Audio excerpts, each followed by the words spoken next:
आचार्य श्री नमोस्तु प्रशांत विहार दिल्ली से सज्जनी जैन प्रश्न कर रही हैं कि हम व्रती बन गए हैं, शुद्धि का भोजन भी करते हैं, स्वाध्याय भी करते हैं, किंतु जो शास्त्रों में सम्यक दर्शन की जैसी महिमा है वैसी महिमा अंतरात्मा में नहीं आती है, उतना सुख शांति का अनुभव नहीं होता है।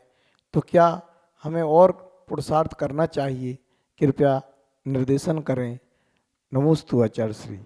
सम्यक दर्शन की महिमा और व्रतों की महिमा और उसका आनंद हमें तब आता है जब हम उसकी महत्ता को समझते हैं।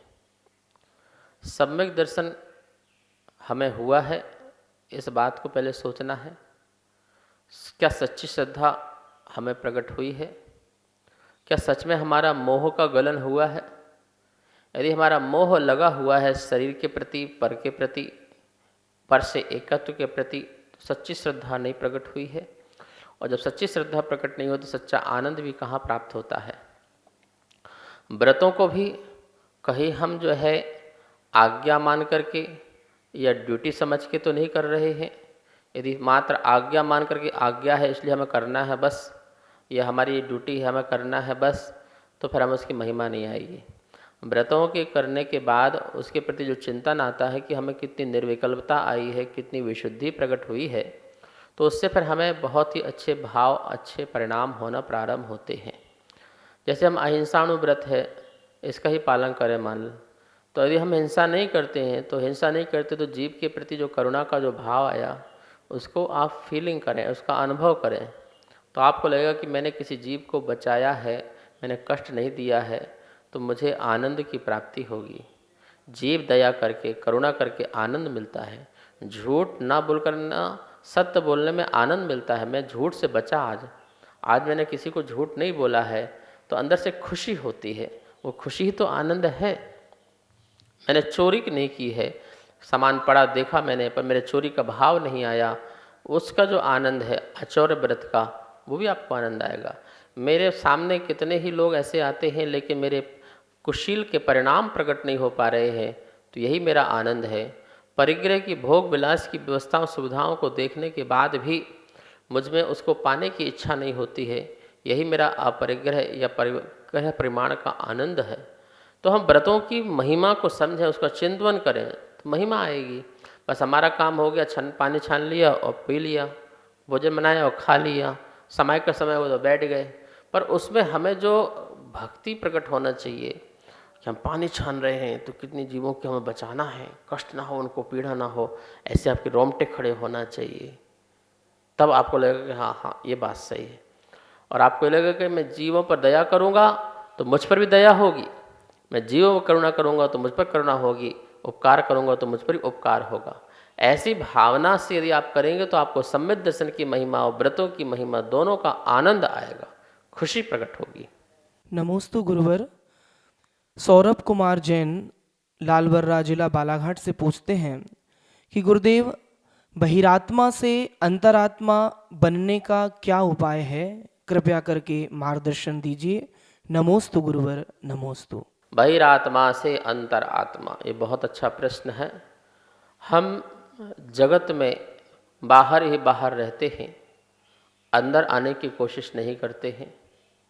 आचार्यों ने कहा है इंद्रियों से, भोगों से थोड़ा सा हट करके अपनी अनासक्ति का जीवन जिए, वह अंतर आत्मा की ओर जाता है। पहला अंतरात्मा सम्यक दृष्टि होता है, जिसने सम्यक को प्रकट किया। जो बाह्य में सब कुछ एक साथ दिखता हुआ भी अंतरंग में सबसे अनटच रहता है, श्रद्धा से अपने को पर से अलग रखता है, वो पहला अंतरात्मा होता है। दूसरा अंतरात्मा होता है जो चारित्र से भी अपने को बाहर से अलग कर लेता है। चारित्र से भी अपने को बाहर से अलग कर लेता, मतलब परिवार से, परिग्रह से, पद से, पैसा से, प्रतिष्ठा से, प्रशंसा से, इन सब को से अपने को विदा कर लेता है। वो चारित्र से भी अंतर आत्मा बन जाता है। वह चारित्र से अंतर आत्मा एक श्रावक होता है और एक मुनि होता है। यही अंतर आत्मा की यात्रा जब आगे बढ़ती जाती है तो यही परमात्मा में समाविष्ट हो जाता है, अर्थात अपनी आत्मा को परमात्मा बना लेता है। तो हमें कैसे बहिर आत्मा, अपनी आत्मा को बहिर से बचा करके अंतर की ओर ले जाना है, अंदर की ओर ले जाना है, तब जाकर के हम जो है अंतर आत्मा बन पाते हैं। अंतर आत्मा बनने का मतलब है सबके बीच में रहकर भी सब मेरा नहीं है और मैं किसी का नहीं हूँ। ये भाव और ये परिणाम और ये क्रिया जब प्रकट होती है तो अंतर आत्मा हम बच जाते हैं। आप सबको मैं प्रणाम करता हूँ। देखिए, हम तो, मेरा सौभाग्य है, मैं बार बार कहता हूँ कि मैं वहाँ का रहने वाला हूँ जहाँ श्री संवेद शिखर जी है। हमारा गांव वहाँ है। उस जगह से श्री संवेद शिखर जी से थोड़ी दूरी पर, और हमारी भावना में जो आता है उसको हम कभी कभी कविता बना के कह देते हैं, क्योंकि ऐसे बोलने में तो बहुत भटकाव होता है। हम उतने सिद्धहस्त नहीं हैं कि हम बहुत अच्छे से अपनी बात कह पाएँ, लेकिन मेरी भावना है तीर्थंकर महावीर स्वामी जी के लिए, वो हम कभी कभी गुनगुनाते रहते हैं कि वो प्रेरणा के स्रोत है, भारत के कोटिक श्वास के, युग पुरुष तीर्थ महान है, आवागमन में समान है, तीर्थंकर महावीर स्वामी, मानो जगत के प्राण है, मानो जगत के प्राण है।